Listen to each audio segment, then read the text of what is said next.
संसार के संस्कार किसी भी जीव और चेतना के साथ जन्म जन्मांतर से होते हैं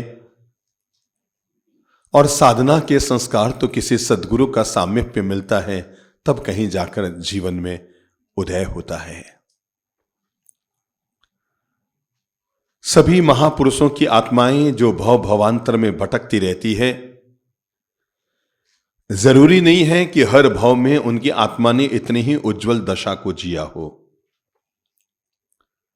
लेकिन जब भाग्योदय होता है, कोई सद्गुरु का सामीप्य मिलता है, आत्मा की उन्नत दशा चेतना को उपलब्ध होने का संयोग बनता है, तो कोई सद्गुरु का सानिध्य मिलता है।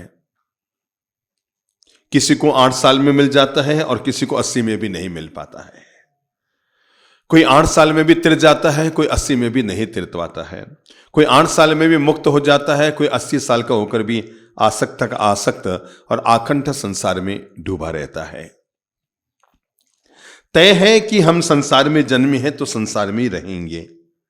ऐसा नहीं है कि जो लोग संत बन गए वो संसार से बाहर निकल गए हैं, वो संसार में तो हैं पर संसार से ऊपर उठ गए हैं।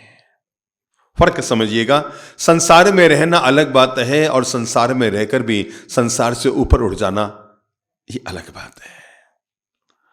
सबके संग रहते हुए भी जो निसंग रह जाता है वो साधना के मार्ग पर अपने कदम बढ़ाने में सफल हो जाता है।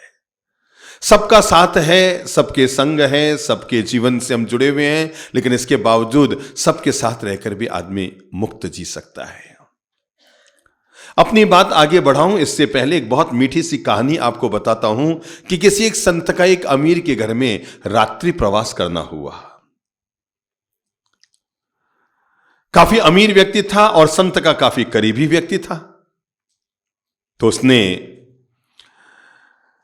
संत महाराज के लिए उसने और उसकी पत्नी ने खूब अच्छी खातिरदारी की। 3 तरह की मिठाइयां, 4 तरह की सब्जियां, नमकीन, फाफड़े, पापड़े, पूड़ी, सब्जी, दाल, चावल, अटरम पटरम खटरम सटरम सब। संत ने भी खाए, उस सेठ ने भी खाए, पत्नी ने भी खाए। संत रात को वहीं विश्राम करने वाले थे तो एक बेडरूम में संत महाराज सो गए और एक बेडरूम में वो सेठ अपनी धर्म पत्नी के साथ सो गए। पता नहीं रात को 2-3 बजे सेठ की नींद खुली और नींद खुलते ही उसके दिमाग में एक प्रश्न आया। यह हमारी खोपड़ी बड़ी विचित्र है, कई तरह के प्रश्न बेतुके दिमाग में पैदा होते रहते हैं जिनका हमारा सीधा कोई संबंध जिंदगी के साथ नहीं होता। तो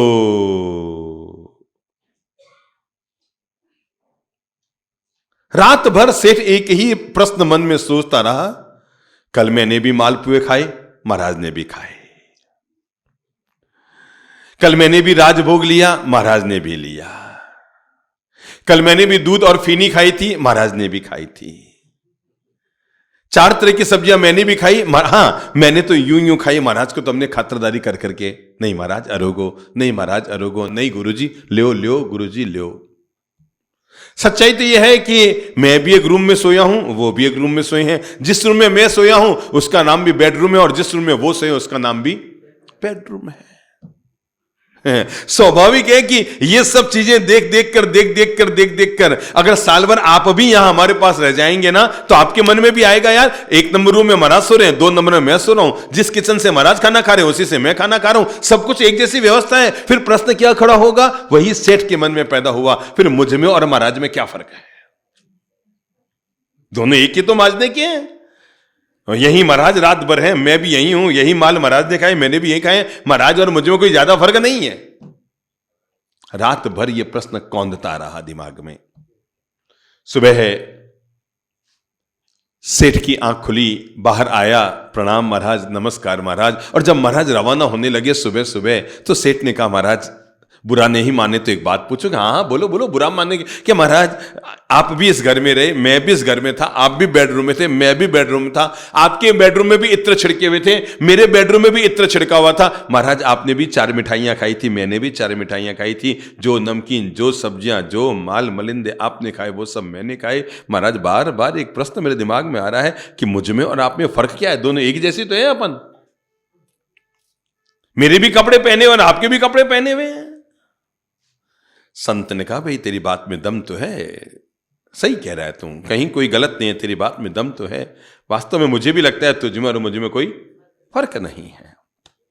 चलो मैं चलूं भैया, रवाना हूं। हाँ हाँ चलो महाराज, चलो चलो चलो भैया, चलो चलो चलो। घर के बाहर आए, कॉलोनी के बाहर आए, मोहल्ले के बाहर आए, धीरे धीरे धीरे धीरे धीरे धीरे गांव के बाहर आए। सेठ बार बार सोच रहा है कि एक बार महाराज कह दे कि बस अब हो गया, रुको तो मैं वापस जाऊं। और महाराज ऐसे वाटरप्रूफ, वो कहे ही नहीं उसको एक बार भी कि अब ठीक है भैया हो गया।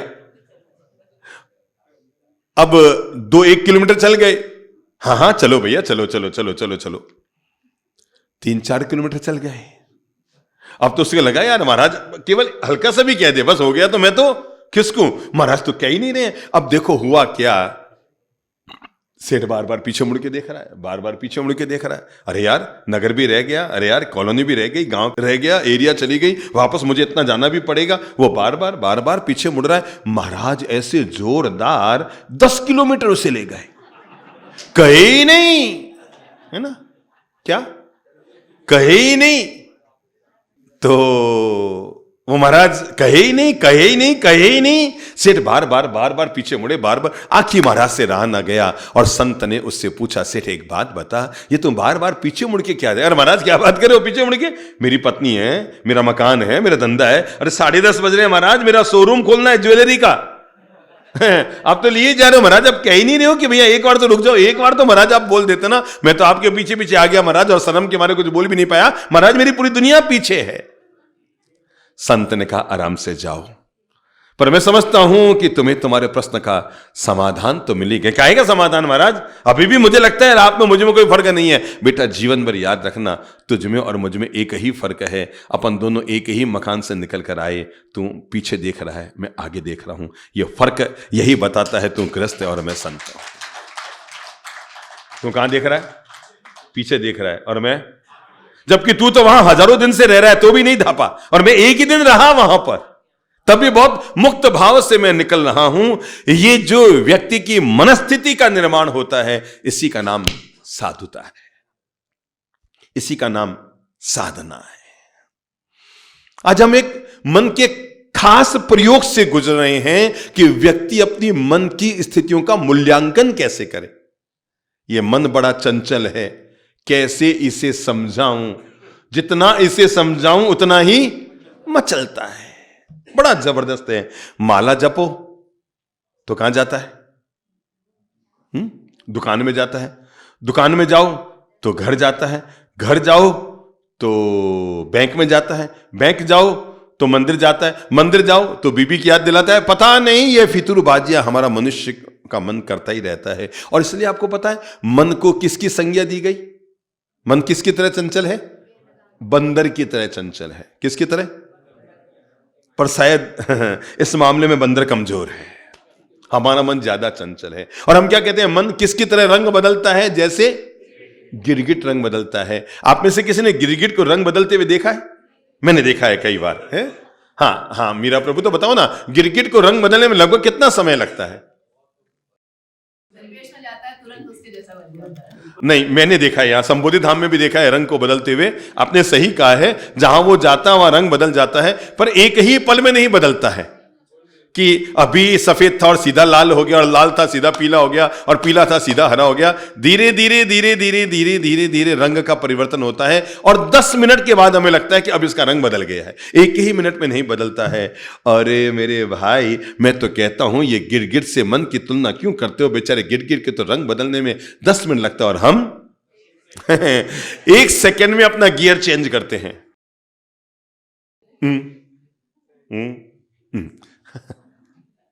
मतलब पल भर पहले मुस्कुरा रहे थे, पल भर में मुरझा गए। पल पल मनुष्य की चित्त की धाराएं बदलती रहती है, पल पल मनुष्य की मन की वृत्तियां बदलती रहती है, और ये बदलती ही वृत्तियां ही हमारी जिंदगी के आभा मंडल का निर्माण करती है। आपने शब्द सुना है आभा मंडल। यह आभा मंडल हर मनुष्य के चेहरे के और शरीर के पीछे होता है। हर मनुष्य के चेहरे के पीछे आभा मंडल होता है, और यह आभा मंडल काले और गोरे शरीर के आधार पर नहीं होता है। हम मंदिरों में गए हों, हमने भगवान के फोटो, भगवान के चित्र, भगवान की मूर्तियां देखी हों तो हमें याद है कि उन मूर्तियों के पीछे, चेहरे के पीछे, चित्र के पीछे क्या होता है? आभा मंडल गोल गोल होता है। क्या होता है? गोल गोल आभा मंडल होता है। चित्र सबका सुंदर होता है, पर व्यक्ति महान तभी बनता है जब उसका चरित्र सुंदर होता है ना? यह आईना है जो हमारा चेहरा दिखा रहा है, तो हर आदमी आईने के सामने जा रहा है। समझ रहे हैं? यह आईना क्या दिखा रहा है? हमारा चेहरा दिखा रहा है, तो हर आदमी आईने के सामने जा रहा है। जिस दिन इसने हमारा चरित्र दिखाना शुरू कर दिया ना, हर आदमी आईने से बचना शुरू हो जाएगा। ये जब तक चेहरा दिखाता है तब तक हम जा रहे हैं। जिस दिन इसने हमारा चरित्र दिखाना शुरू कर दिया, उस दिन हम आईने से बचना शुरू कर देंगे, क्योंकि इसलिए हमारा यथार्थ दिखाने लग गया। आपको पता है, घर में मेहमान आते हैं तो हम लोग उन्हें, आजकल नई परंपरा चल गई है, वो एक डिब्बा होता है जिसमें काजू, किशमिश, बादाम, पिस्ता ये सब डाल के रखे जाते हैं। आजकल एक परंपरा चल गई ना, हर घर में गरीब और अमीर सब बराबर, चाय वाय और ये अटरम पटरम जूस व्यूस की ये राबड़ी वाबड़ी सब जमाने गए। सीधी वो एक ट्रे आती, क्या कहते हैं उसको, वो है ड्राई फ्रूट की प्लेट, और वो आती है। और आदमी कैसे निकालता है? आप कैसे निकालते हैं?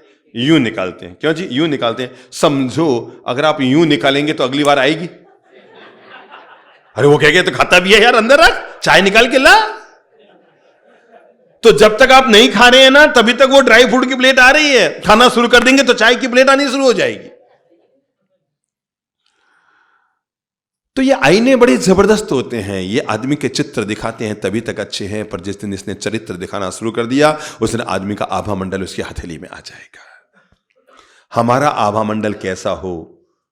हमारे चेहरे के पीछे गोलाकार आभा मंडल, हम अपने आभा मंडल को नहीं देख सकते हैं, लेकिन जैसे जैसे हम ध्यान की गहराई में उतरते हैं, हम अपने प्रकाशमय स्वरूप का ध्यान करते हैं। जब आज्ञा चक्र पर प्रकाशमय स्वरूप का ध्यान करते हैं तो धीरे धीरे उज्ज्वलता बढ़ती है और हमारा आभा मंडल धीरे धीरे क्लियर होना शुरू होता है। दुनिया में एक फोटोग्राफी ने जन्म लिया है जिसका नाम है कल्याण फोटोग्राफी। सबसे पहले इस फोटोग्राफी ने रसिया में जन्म लिया, और इस कल्याण फोटोग्राफी का काम यही है, ये केवल आदमी के चेहरे का फोटो नहीं निकालती, ये आदमी के विचारों का फोटो निकालती है। किसका? विचारों का फोटो निकालती है कि उसकी मनस्थिति कैसी है। उसके चेहरे के पीछे आने वाले आभा मंडल प्रयोग किए गए। एक फूल है, कोई व्यक्ति जा रहा है और जाकर के फूल को यूं कर रहा है, और इतने में ही फोटो लिया गया। किसका? उस कैमरे से। कल्याण फोटोग्राफी जिसका जन्म रशिया में हुआ है, उस कल्याण फोटोग्राफी के कैमरे से उसका फोटो लिया गया, दो लोगों का, फूल का भी और उस आदमी का भी। ताज्जुब की बात, दोनों के चेहरे के पीछे गुलाबी रंग आ गया था।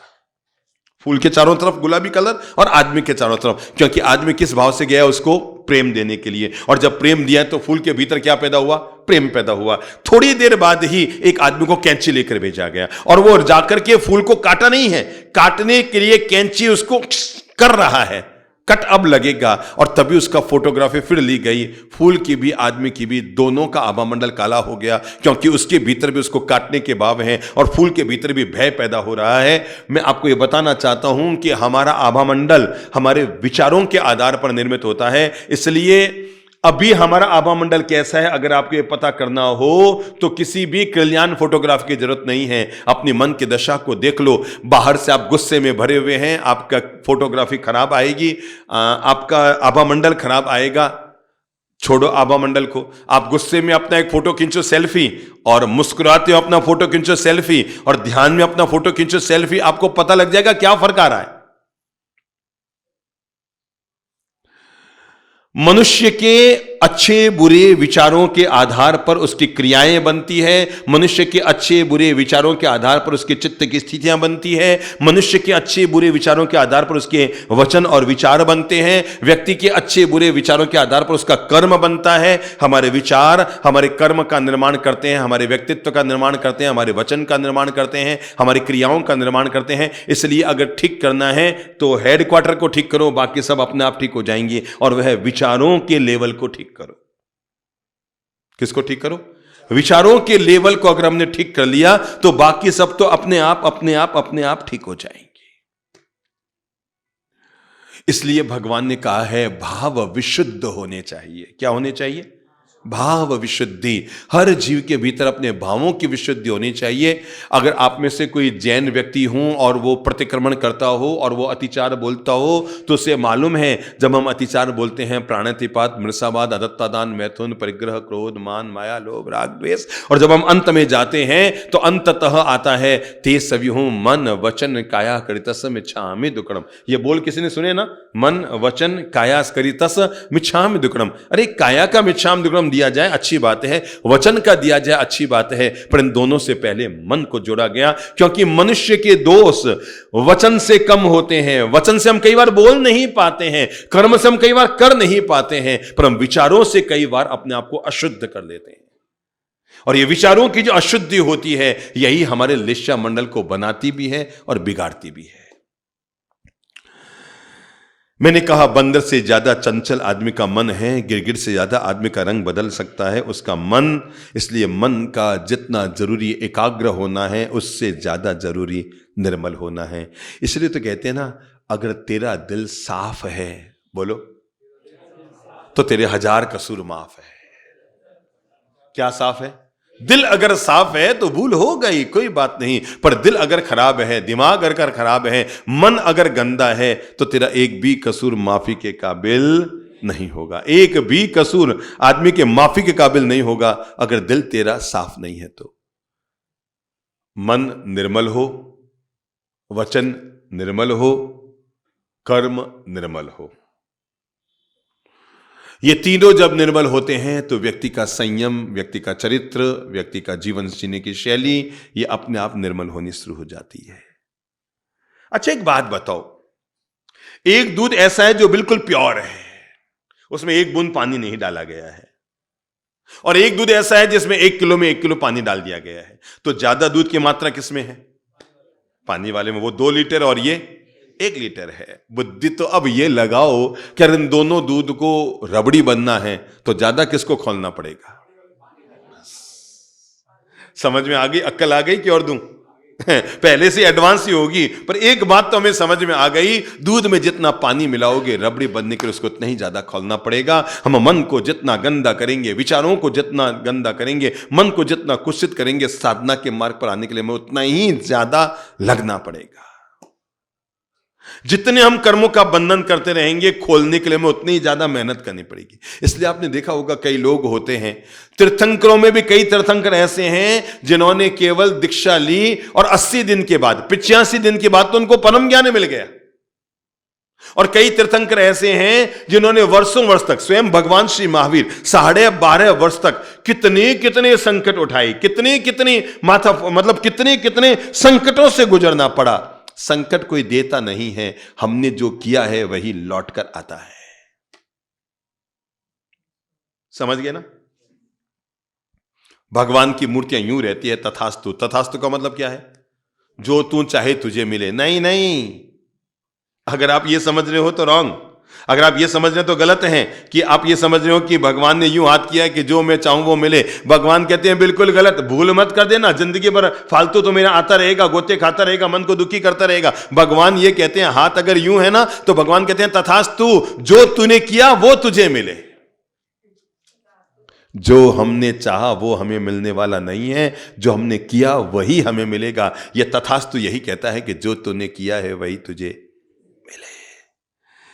यह मन की दशा है, सुधर जाए तो राम बन जाती है और बिगड़ जाए तो रावण बन जाती है। दोनों ही मनुष्य के मन है।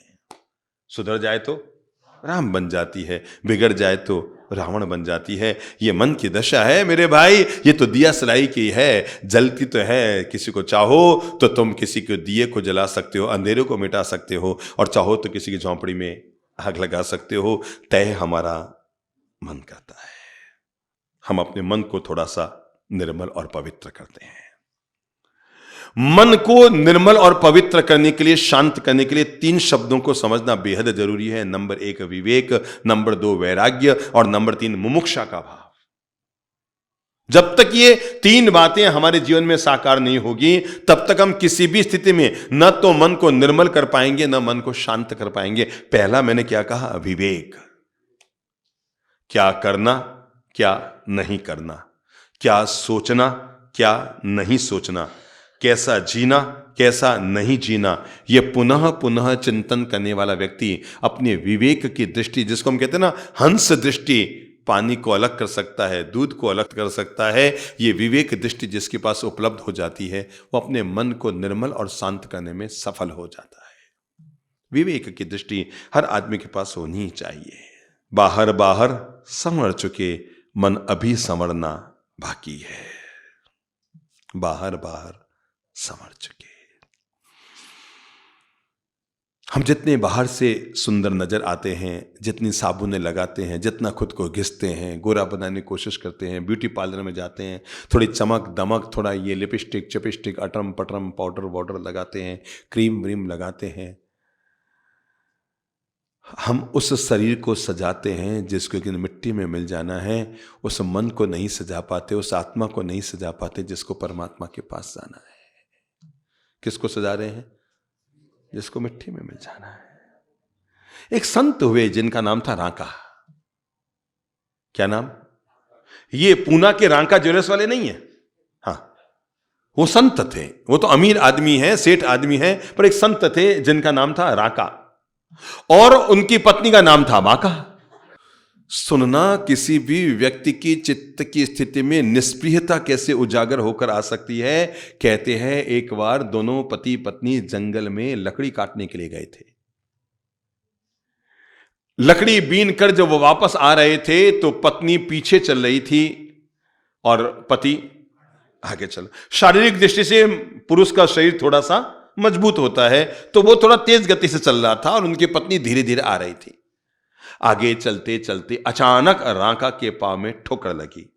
ठोकर लगी तो देखा नीचे झुककर एक थैली पड़ी थी, मखमल की थैली। थैली को खोलकर देखा तो उसमें असरफियां भरी हुई थी। असरफियां मतलब सोने की मोहरें भरी हुई थी। इतनी सारी मोहरें, मतलब इतना बड़ा थैला, सीमेंट का आधा कट्टा भरा हुआ और उसमें इतनी सारी असरफियां भरी हुई थी। ये यहां कौन भूल गया? नहीं नहीं नहीं, मुझे नहीं छूना चाहिए, पराया धन है, मुझे नहीं देखना चाहिए, मुझे नहीं लेना चाहिए, पराया धन पाप बराबर है, मुझे पराये धन को हड़पना मेरे लिए महापाप है। क्या करूं क्या करूं? उन्होंने छोड़ा, 10 कदम आगे चले, फिर विचार आया, अरे पत्नी पीछे आ रही, वो तो उठा के लो ही आएगी। उसके मन में लोभ जगेगा। सोना देखकर तो सोना जब तुम थे नहीं तो सोना था हराम, और सोना जब तुम आ गए तो सोना हुआ हराम। एक बात मैं आपको बता दूं, दुनिया में 2 ही तरह के लोग हैं। कुछ लोग हैं जिनके पास सोने की चैन है, कुछ लोग हैं जिनके नसीब में सोने की चैन है, और कुछ लोग हैं जिनके नसीब में चैन से सोना है। आपको पता है ज्यादा सुखी कौन है? सोने की चैन वाला नहीं, चैन से सोने वाला।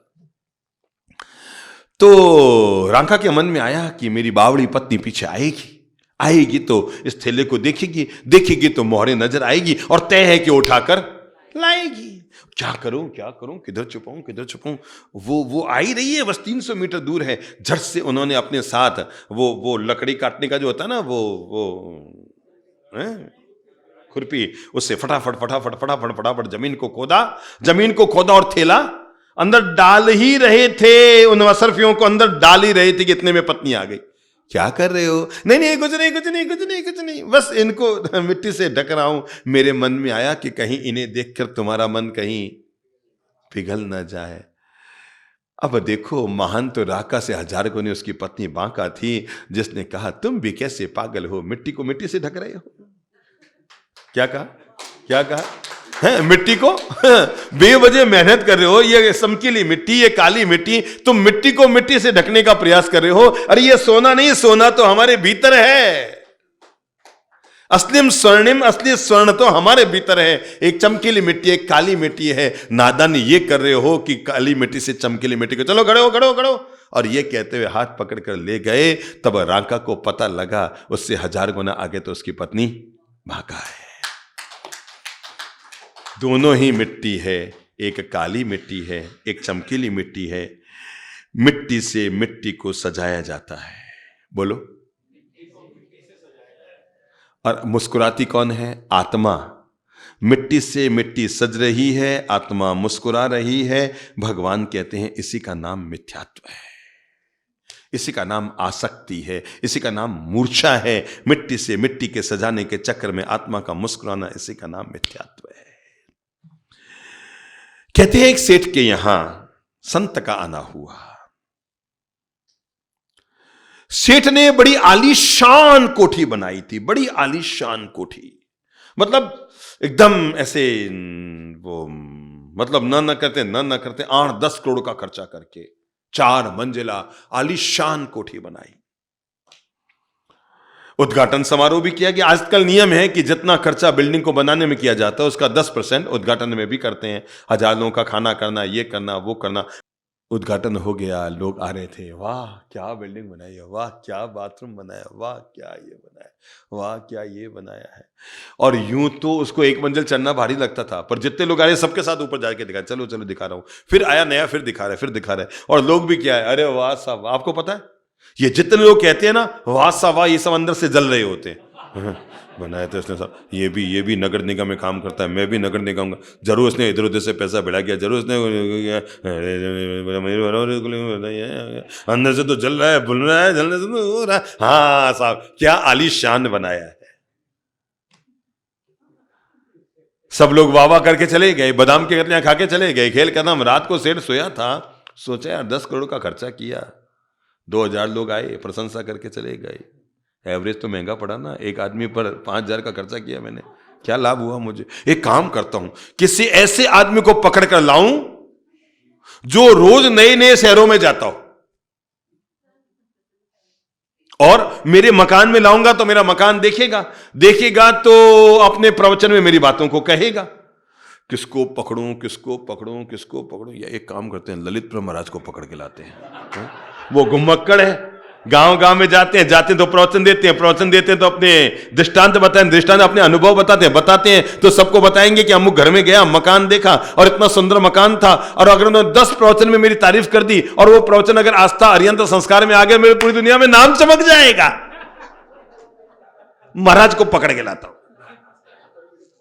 आया अपने पास, बाप जी चलो। अरे मैं कहा, कहां चलो? अरे बाप जी नहीं, मेरे घर चलना ही है, नया मकान बनाया है, 10 करोड़ का मकान बनाया है, बाप जी आपको चलना है। क्योंकि उसे पता था कि महाराज जब भी प्रवचन देते हैं ना, केवल बातें नहीं करते हैं, अपने अनुभव सुनाते हैं। तो अनुभव में फिर वो घटनाएं कहते हैं, क्या कभी हम उस घर थे, तो कभी मेरा भी तो घर बताएंगे, कभी इस घर थे, और इस घर थे तो बताएंगे ना इतना सुंदर मकान था। तो लोग पूछेंगे ना, महाराज किसका मकान था, तो नाम भी तो बताएंगे ना, तो मेरा नाम पूरी दुनिया में चमक जाएगा। गए हम उनके घर, बहुत आग्रह किया, नहीं बाप जी चलो। गए, एक एक चीज दिखाया, बाप जी ये देखो मेरा ये है, ये है, ये रूम ये मैंने चाइना से मंगाया है, ये मार्बल मैंने इटली से मंगाया है, ये मैंने वहां से मंगाया, ये वहां से मंगाया। सब दिखाते बाथरूम में भी ले गए। बाप जी ये देखो, ये 3.5 लाख की WC है बाप जी। अब उन्होंने दिखाया, बाप जी ये है, बड़ा सुंदर है। कोई कमी हो तो बताओ बाप जी, कोई कमी हो तो बताओ। बार बार एक ही बात कर रहा है, कोई कमी हो तो बताओ। और उसे पता था कमी में बताऊंगा नहीं, और बताऊंगा नहीं तो विशेषताएं बताऊंगा, और बाहर जाकर फिर विशेषताएं मुझे याद रहेगी। जब हम निकलने लगे, अब सुनना बात, जब हम निकलने लगे तो उसने फिर पूछा, बाप जी प्लीज कोई तो एक कमी बताओ ना, आप इतने बड़े संत आए, मैं अब भी ठीक करा दूंगा। मैंने कहा, भाई साहब ऐसे तो मुझे कोई कमी नहीं लगी है, पर एक कमी है। कहा, चौंका, उसे पता था है ही नहीं, कमी हो ही नहीं सकती मेरे मकान में कमी, महाराज बताएंगे कैसे। मैंने कहा, भाई साहब एक कमी है। तो मैंने उनका जो मुख्य दरवाजा बना हुआ था, बड़ा भारी सुंदर गेट, मैंने उधर नजर डाली। मैंने कहा, भाई साहब आपने मकान में दरवाजा क्यों बनाया? क्या कहा? दरवाजा क्यों? क्या महाराज क्या बात करते हो, दरवाजा क्यों बनाया? दरवाजा नहीं बनाया तो हम आते कैसे, और आकर के वापस जाते कैसे? मैंने कहा, भैया जब तुम्हें पता है कि जो आता है उसको जाना तय है। क्या कहा? जो आता है उसका जाना तय है। तो फिर जरा एक बात बता, जब तुम्हें पता है कि तुमने इतना खूबसूरत मकान बनाया है, इस मकान से आपका जाना तय है, किस मकान की तारीफ कर रहे हो? ईंट से ईंट को सजाया, पत्थर से पत्थर को सजाया, सीमेंट से सीमेंट को सजाया, चूने से चूने को सजाया, लकड़ी से लकड़ी को सजाया, और अगर आत्मा मुस्कुराया, इसी का नाम मिथ्यात्व और संसार है। सज रहे हैं जड़, सज रहे हैं पुद्गल, सज रही हैं बाह्य वस्तुएं, और मुस्कुरा कौन रही है? मेरा मकान। कितना गजब होता है, मकान गिरे तो आदमी रोता है, पर आदमी मर जाए तो किसी का मकान रोता नहीं है कि मारो सेठ मर गयो, मारो सेठ मर गयो, मारो सेठ मर गयो। मैं आपको बता दूं, गरीब मरता है ना तो उसके बच्चे रोते भी हैं कि कल क्या खाएंगे। अगर अमीर मरता है तो बच्चे रोते नहीं हैं, कल आराम से खाएंगे। गए छाती कुटे वाले गए।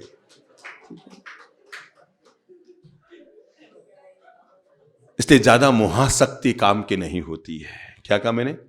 ज्यादा मोहासक्ति काम की नहीं होती है। अब हम अपनी लिस्साओं को समझते हैं, अपने आभामंडल को समझते हैं। मनुष्य के विचारों के आधार पर लिस्सा मंडल होते हैं। तो जरा मुझे बताओ, मनुष्य के विचार कितने तरह के होते हैं? हमेशा अच्छे ही रहते हैं या कभी बुरे भी होते हैं? अच्छे भी होते हैं और बुरे भी होते हैं। तो इनको हम अच्छा सा शब्द दे दें, शुभ भी होते हैं और अशुभ भी होते हैं। पक्की बात? और जब पता लग गया कि शुभ और अशुभ दोनों होते हैं, अब यह तय करो कि जब विचार शुभ अशुभ दोनों होते हैं, अच्छे बुरे दोनों होते हैं, तो आभा मंडल भी अच्छा और बुरा दोनों होगा। क्योंकि हमारा आभा मंडल हमारे विचारों पर केंद्रित होता है। हमारा आभा मंडल किस पर? विचारों पर केंद्रित होता है। ये जो हम संबोधि साधना में आए हैं ना, इस संबोधि साधना में आने का मूल मकसद यही है, हम अपने आभा मंडल को निर्मल कर सके। आपने देखा होगा भगवान श्री राम का चित्र, भगवान श्री कृष्ण का चित्र, भगवान श्री महावीर, भगवान श्री बुद्ध या और जो महापुरुषों का चित्र देखा होगा, तो आपने देखा होगा उनके चेहरे के पीछे का जो आभा मंडल होता है ना, वो हमेशा उजला होता है, श्वेत होता है, शुक्ल होता है, गुलाबी होता है, ज्यादा से ज्यादा लाइट येलो कलर का, पीले रंग का होता है। उनका आभा मंडल कभी भी काला नहीं होता, कभी भी कबूतरी नहीं होता, क्योंकि उनके शुभ लिस्सा मंडल भीतर में आ जाते हैं। शुभ विचारों का उदय भीतर में जब होता है तो हमारा आभा मंडल शुभ होना शुरू हो जाता है। जब हमारा क्या होता है? शुभ विचारों का उदय। यह संबोधि साधना हमारी चित्त की दशा को निर्मल करने का ही नाम है। खुद को जीते, खुद को जाने, हैं खुद को जीते, खुद को जाने, खुद पर ही कुछ काम करें, अंतर की उलझन सुलझाने, भीतर का संग्राम लड़े। खुद को जीते, खुद को जाने, खुद पर ही कुछ काम करें। खुद को जीते, खुद को जाने, खुद को जीते, खुद को जाने, खुद पर ही कुछ काम करें, खुद पर ही कुछ काम करें। भीतर की उलझन सुलझाने, भीतर की उलझन सुलझाने, भीतर की उलझन सुलझाने, भीतर का संग्राम लड़ें, भीतर का संग्राम लड़ें। खुद को जीते, खुद को जाने, खुद पर ही कुछ काम करें, खुद पर ही कुछ काम करें। कब तक चंड कोसिया बनकर औरों पर गुस्सा होंगे, औरों की भूलों पर कब तक सांप बने फुफकारेंगे, औरों की भूलों पर कब तक सांप बने फुफकारेंगे। कब तक चंड कोसिया बनकर, कब तक चंड कोसिया बनकर औरों पर गुस्सा होंगे, औरों की भूलों पर कब तक सांप बने फुफकारेंगे। महावीर की हम संताने महावीर सा काम करें, खुद भीतर की सुलझन सुलझाने, भीतर का संग्राम लड़ें, भीतर का संग। खुद को जीते, खुद को जाने, खुद पर ही कुछ काम करें, भीतर की उलझन सुलझाने, भीतर का संग्राम लड़ें। 12 वर्ष साधना करके पान सके जो केवल ज्ञान, 12 वर्ष साधना, ज्यों ही तोड़ा अहंकार तो बाहुबली बने भगवान। ज्यों ही तोड़ा अहंकार तो बाहुबली बने भगवान। त्याग करें हम अहंकार का, अरहम का सम्मान करें। त्याग करें हम अहंकार का, अरहम का सम्मान करें। भीतर की उलझन सुलझाने भीतर का संग्राम लड़ें। माया कपट किया शकुनी ने, महाभारत का युद्ध हुआ। मनुष्य के मन के 4 दोष हैं। पहला दोष है मनुष्य के मन का क्रोध, चंड कौशिया। दूसरा मनुष्य के मन का दोष है मद अहंकार, मान अभिमान, बाहुबली परम ज्ञान प्राप्त न कर सके। और तीसरा मनुष्य के मन का दोष है माया। माया कपट किया शकुनी ने, माया कपट किया शकुनी ने, महाभारत का युद्ध हुआ। भाई भाई लड़े सती का, भाई भाई लड़े सती की, मर्यादा का हरण हुआ।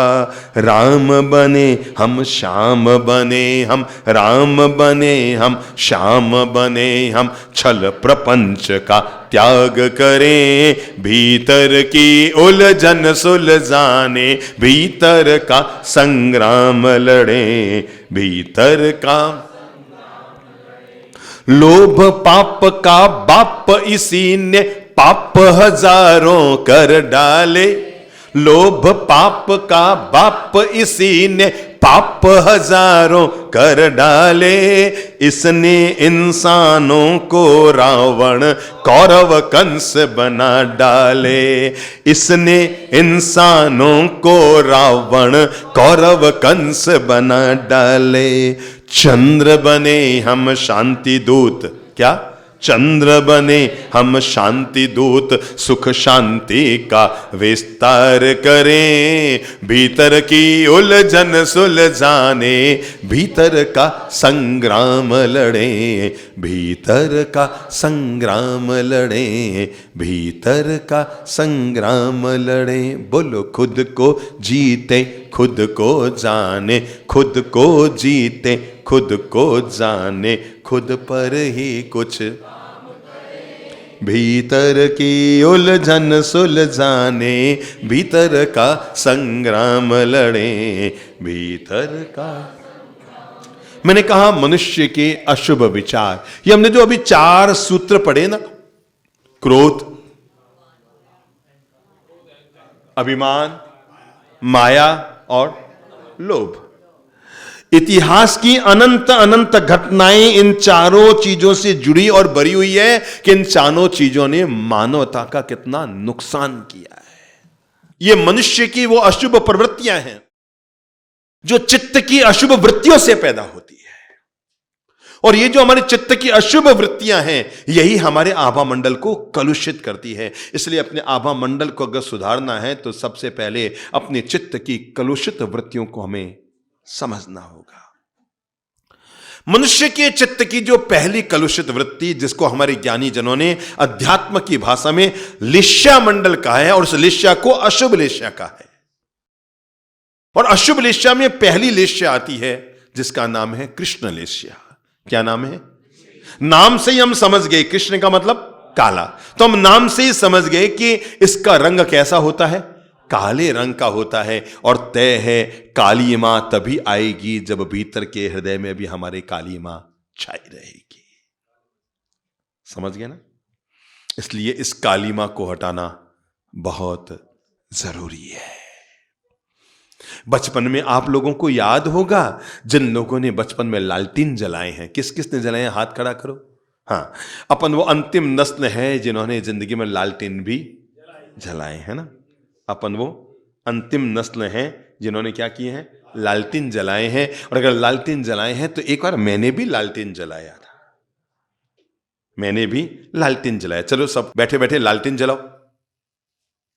पहले माचिस नहीं जलानी है भूल गए। अब याद आया इनको, पहले अंगूठे को यूज करो, माचिस का तो बहुत बाद में नंबर है। तो चलो क्या किया अपन ने ऐसा करके? लालटेन के गोले को ऊपर किया है। अब क्या करें? अभी भी माचिस नहीं, या भूल जाते हो सब। अब वो बाती को देखना पड़ेगा बाहर है कि नहीं, माचिस का करोगे क्या? और फिर आपको याद है अपन एक काम और करते थे माचिस जलाने से पहले, हिला हिला कर देखते थे इसमें केरोसिन है कि, पता लगा नहीं तो बाती जल के राख हो जाएगी। इसको यूं यूं हिलाते, इनमें तो केरोसिन है ही को नहीं, गास्टेल है ही को नहीं। तो अब दूसरा काम करो, पहले तो इसमें गास्टेल किससे भरते थे याद है? कुपी लगाकर घासटेल भरते थे। याद दिला रहा हूं बचपन की बातें, है ना। इन बच्चों को क्या पता कि उस समय लोगों की जिंदगी में सुख तो कम थे। कैसे बताऊं, ये जो तेज लाइटें जल रही है ना, इन लाइटों में सुख तो बहुत मिल रहा है, पर वो लालटेन में जो सुकून की जिंदगी थी ना, एक लालटेन जलता रहता था, कमरे में उजाला बना रहता था, और हम लोग कितनी सुकून की जिंदगी जीते थे। छत पर बिछौने बिछाया करते थे, गर्मी के मौसम में बाल्टियां भर भर के पानी डाला करते थे, और सांझ को बिछाने बिछा करके और मस्ती से आसमान पे नजर डाल के सोया करते थे। ये एसी में तेसी कराने वालों को क्या पता कि उस जिंदगी का मजा क्या होता था। वो जो हमारी दादी सा लकड़ी के चूल्हे पर, और वो कंडों पर, और वो एक गोली क्या होती थी वो, भुंगड़ी, और वो भुंगड़ी में हवा मार मार के, फूंक मार मार के, फूंके मार मार के, और वो जो बाजरी और मक्की की सोगरे रोटियां बनती थी, पिज्जे का बाप भी वो मजा नहीं दे सकता। ये तो गारंटी है अपनी। वो 700 रुपए जो आप पिज्जा मंगाते हैं ना, उसका बाप भी इकट्ठा हो जाए, वो जो बाजरी का सोगरा, वो जो मक्की की रोटी, और उस पर जो घर का घी लगा करके, और वो जो नमक और गुड़ से खाया करते थे, आज भी वो भेजा काम कर रहा है। तो तब के मजे कुछ अलग ही थे, याद है मुझे बचपन की बहुत सारी चीजें याद है। 55 पार हो गए पर बचपन को भूले नहीं है। तो मैंने भी एक बार लालटेन जलाया,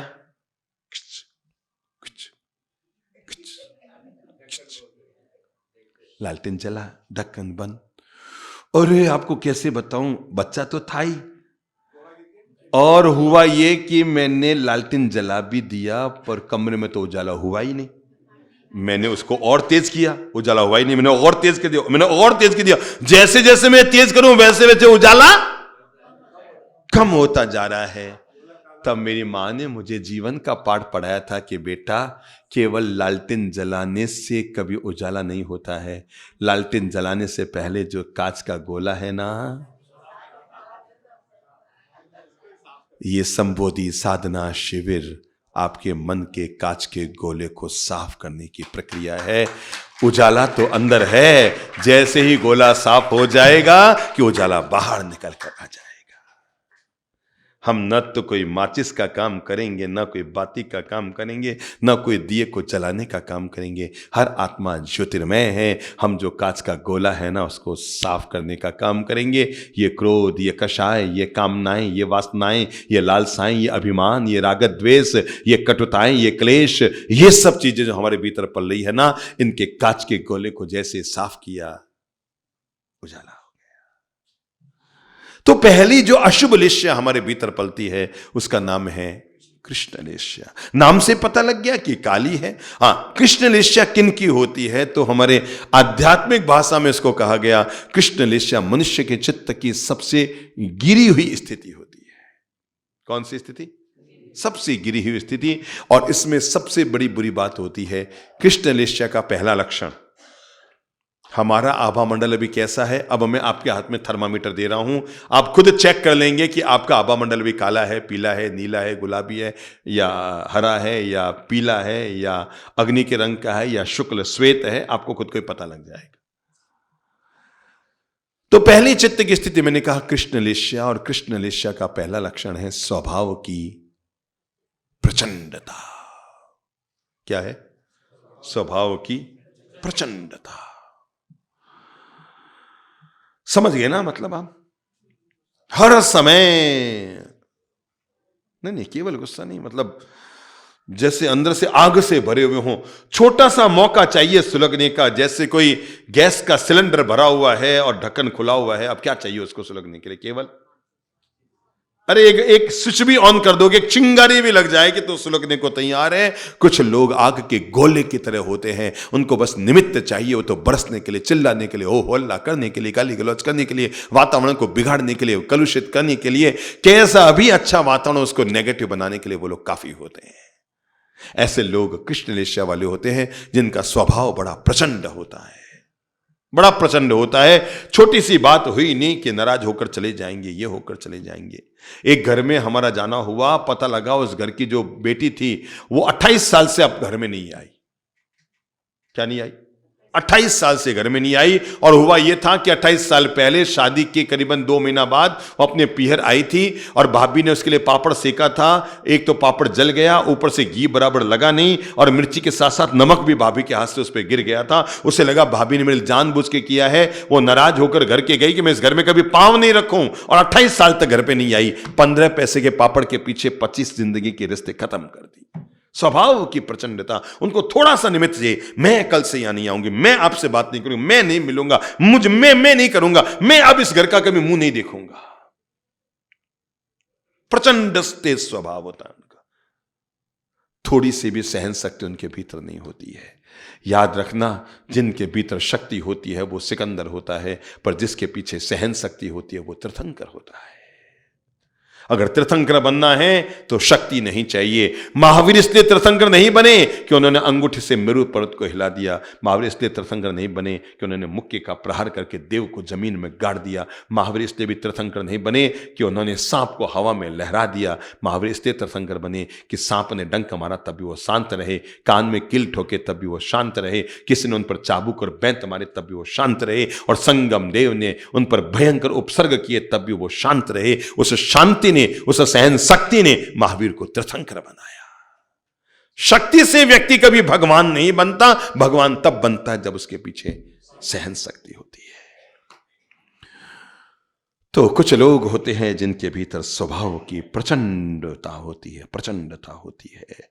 वो 2 शब्द भी सहन नहीं कर पाते हैं। उनको 2 शब्द उनके मन के प्रतिकूल को, तो मुझे नहीं करना, मैं नहीं करूंगा, मैं जा रहा हूं, मैं नहीं करूंगा, मुझे इससे कोई मतलब, मैं अब हाथ नहीं डालूं। और जब देखो तब बरसने को तैयार, जब देखो तब आग बबूला होने को तैयार, जब देखो तब चिल्लाने को तैयार, जब देखो तब मतलब ऐसा लगता है कि भभक नहीं जाए कहीं।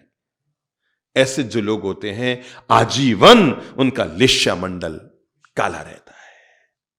वो चाहे जितने यूं यूं कर ले, चाहे जितने यूं यूं कर ले, चाहे जितने यूं यूं कर ले, चाहे जितने यूं यूं कर ले, ये सारे यूं उसके सामने क्यों बनकर खड़े हो जाते हैं?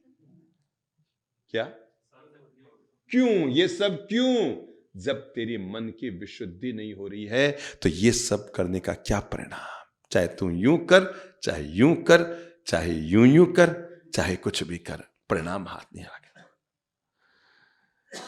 तो भी हजु काज कसू न पड़ियो। भगवान कहते हैं आओ अपनी लिश्या मंडल को अगर हम निर्मल करना चाहते हैं, पहली अशुभ लिश्या को समझते हैं, चलो हम ठीक करते हैं। मैं आज के बाद अपने स्वभाव की प्रचंडता को खत्म करता हूं। मैं अपने स्वभाव को शांत शांत शांत, हे जीव अब तो शांत, कब तक चंड कोशिया बनकर औरों पर गुस्सा होंगे। गुस्से में आदमी 2 ही काम करता है, या तो सांप बनता है या सांड बनता है। क्या बनता है? या तो वो डंक मारता है या वो सींग मारता है। बस 2 ही काम करता है गुस्से में आदमी। 2 शब्द को बहुत ध्यान से पकड़ना। जब हम क्रोध में होते हैं तो हम संसार में होते हैं, जब हम बोध में होते हैं तो हम साधना में होते हैं। संबोधि क्रोध से निकालकर जीव को बोध में लाना, इसी का नाम संबोधि है। कहां से निकालकर? क्रोध से निकालकर किस में लाना? बोध में लाना। क्रोध से आत्मा का हनन होता है और बोध से आत्मा का उत्थान होता है। इसलिए क्रोध में मत जियो, किस में जियो? बोध में जियो। बोध व्यक्ति की उन्नत आत्मदशा है और क्रोध आत्मा की अधम दशा है। क्रोध से निकलो, किस में प्रवेश करो? बोध में जियो। जब आप बोध से बोलेंगे, हाका होका नहीं करेंगे, स्वभाव में प्रचंडता नहीं लाएंगे, आग नहीं जलाएंगे, चीख चिल्लाट नहीं करेंगे, चींचा नहीं करेंगे, बोध में जी रहे हैं। आपके जीवन में क्या संकट आए हैं? भगवान महावीर के जीवन में इससे तो आपके कान में किसी ने किले ठोके हैं? नहीं ठोके हैं। आपके कान में किले किसी ने नहीं ठोके हैं। आपके पांव में किसी ने अंगीठी जलाई है? नहीं जलाई है ना। आपको किसी ने चाबुक से मारा है? नहीं मारा है ना। आपको किसी चंड कौशिक सांप ने डंक मारा है? नहीं मारा है ना। पर यह सब भगवान के साथ हुआ था। सामान्य इंसान में और महापुरुषों में एक ही लाइन का फर्क होता है, परिस्थितियां दोनों की बिगड़ती है। बोलो। मैंने गलत बोल दिया। परिस्थितियां दोनों की नहीं बिगड़ती, परिस्थितियां महापुरुषों की ज्यादा बिगड़ती है। चलो ना, लाओ मां भगवती सीता को लेकर आओ।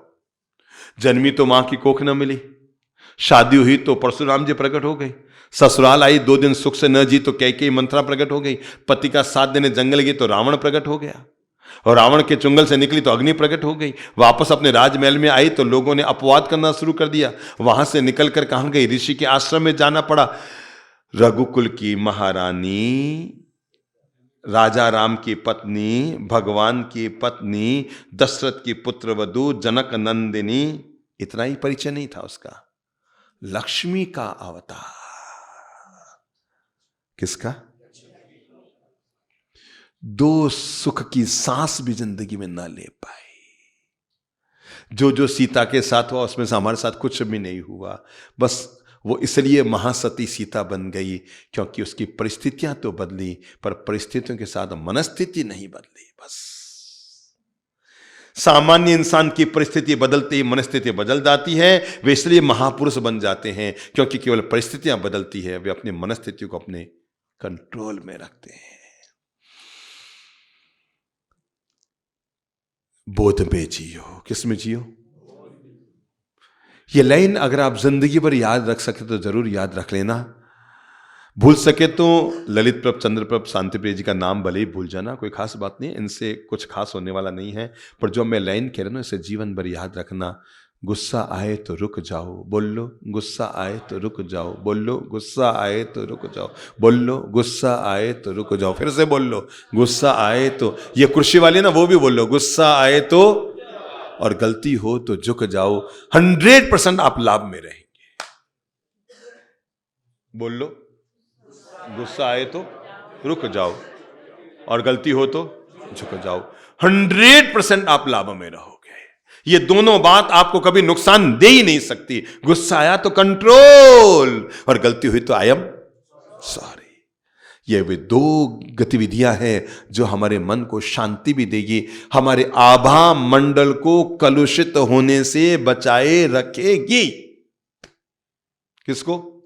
आभा मंडल को। ये 2 वृत्तियां हमारे आभा मंडल को कलुषित होने से बचाए रखेगी। कृष्ण लेष्या का पहला लक्षण है स्वभाव की प्रचंडता। कृष्ण लेष्या का दूसरा लक्षण, हमारा आभा मंडल कब काला होता है? जब हमारे भीतर वैर की मजबूत गांठ होती है। कौन सी गांठ? वैर की मजबूत गांठ। गांठ है तो संसार है और गांठ नहीं है तो मुक्ति है। इसलिए आपको पता है संत को एक शब्द कहा जाता है निर्ग्रंथ। क्या कहता है? निर्ग्रंथ। भगवान श्री महावीर अनुत्तर योग्य निर्ग्रंथ थे। निर्ग्रंथ का मतलब उनके भीतर कोई गांठ नहीं थी। पर हम लोग इतनी वैर की मजबूत गांठें मान लेते हैं, इतनी वैर की मजबूत, विशेषकर परिवार में 2 बहनें, 2 भाई, माँ बाप, बेटा बेटी, पति पत्नी, ये इतनी वैर की मजबूत गांठ मान लेते हैं कि उनका नाम भी दूसरे का उसके सामने लिए तो ऐसा लगता है ये मेरा दुश्मन है, मैं उसका नाम नहीं सुनना चाहती। सोच समझ के बोलना पड़ता है कि उसका नाम लिया नहीं और इसके भीतर आग लगी नहीं। इतनी वैर की मजबूत गांठ बांध के रखते हैं। इस दुनिया में ऐसे भी लोग हैं जो माँ जय भाई हैं, 35 साल पहले गांठ बांधी, एक दूसरे घर नहीं गए हैं, एक दूसरे के मरने पड़ने में नहीं गए हैं। अब बताओ, हमसे अच्छे तो जानवर होते हैं, सुबह बाँ बाँ करते हैं, शाम को एक जगह बैठे नजर आते हैं। हम एक बार क्या लड़ लेते हैं, जिंदगी में साथ बैठे नजर नहीं आते। हमसे अच्छे तो कुत्ते होते हैं। कौन? कुत्ता भौंकता है, भौं भौं भौं भौं भौं, और गुस्से में आदमी भी भौं भौं भौं, है ना। आदमी और कुत्ता एक ही क्वालिटी के हो जाते हैं कि अब गुस्से में होते हैं। तो गुस्से में आप लोग क्या करते हैं? भौं भौं भौं। पर हम में और कुत्ते में एक लाइन का फर्क है। कुत्ता जब भी भौंकता है तो अपरिचित पर भौंकता है, और हम जब भी भौंकते हैं तो परिचित पर जाके भौंक देते हैं। पत्नी पे भौंकने लग गया, अरे पागल गेल्ला, बिना अकल का, फेरे खा के लेके आया था, कुमकुम के पगड़े लाया था, बैंड बजा कर लाया था, दूसरी का बैंड बजा रहा है गेल्ला कहीं का, है? जिसको बैंड बजा कर लाया उसी का बैंड बजा रहा है। बिना अकल के लोग, दुनिया बहुत है ना, जाके लड़ना। आदमी अपना गुस्सा हमेशा बीपी पे निकालना है, वो बेचारी सुनती रहती है, किसी दूसरे पे निकाले तो बैंत वापस जूता मारे उसके। इसलिए आदमी जब भी लड़ता है ना, अपने घर वालों पे लड़ता है, घर वालों पे बरसता है। कुत्ता अच्छा है, वो मोहल्ले वालों पे नहीं भौं भौं करता, बाहर वालों पे करता है। वैर की मजबूत गांठ मत रखिए। शरीर पूरे हो जाएंगे पर गांठें जन्म जन्मांतर तक जीव का पीछा करती रहेगी। समझ रहे हैं ना? शरीर पूरे हो जाएंगे, जलकर राख हो जाएंगे, पर जो गांठें हैं ना, ये जन्म जन्मांतर तक जीव के पीछे लगी रहेगी, लगी रहेगी, लगी रहेगी। नंबर तीसरी जो वृत्ति होती है कृष्ण लिस्या की, वो होती है झगड़ालू प्रवृत्ति। आ बैल सींग मार। चौथी जो वृत्ति होती है इसकी, वो है धर्म और दया का पूर्णतया अभाव। दया नहीं, दान नहीं, पुण्य नहीं, धर्म नहीं, आराधना नहीं, ईश्वर के प्रति श्रद्धा नहीं, प्रणिधान नहीं, हर समय तार्किक बुद्धि से भगवान को नकारना, धर्म को नकारना, दया को नकारना। क्यों किसी को खिलाएं हम दूसरों को खिलाने के लिए कमाते हैं क्या? क्यों किसी का पेट भरे वो खुद कमाएगा, हम क्यों खिलाएं उसको? ये हमेशा वो तर्क वितर्क में जीता रहता है। कोई दान करे, काहे को दान कर रहा है? मेहनत इसलिए की थी, अपन दूसरों को बांटेंगे क्या? अपन अपना खुद खाएंगे, अपन अपना खुद का बंगला बनाएंगे। मतलब वो हर समय अपने भीतर धर्म और दया से शून्य रहता है, और अंतिम उसका लक्षण होता है लाख समझाने पर भी वो जीव समझता नहीं है। बस मैं नहीं मानता। क्या कहता है? मैं नहीं मानता, मैं ये धर्म कर्म नहीं मानता, मैं ये महाराज को नहीं मानता, मैं ये ध्यान व्यान को नहीं, मैं मंदिर को नहीं मानता, मैं ये ईश्वर को, मैं ये मूर्ति, मैं पूजा को नहीं मानता, मैं नहीं मानता। बस ये जो उसके भीतर वृत्ति होती है, ये उसके आभा मंडल को कभी निर्मल नहीं होने देती है।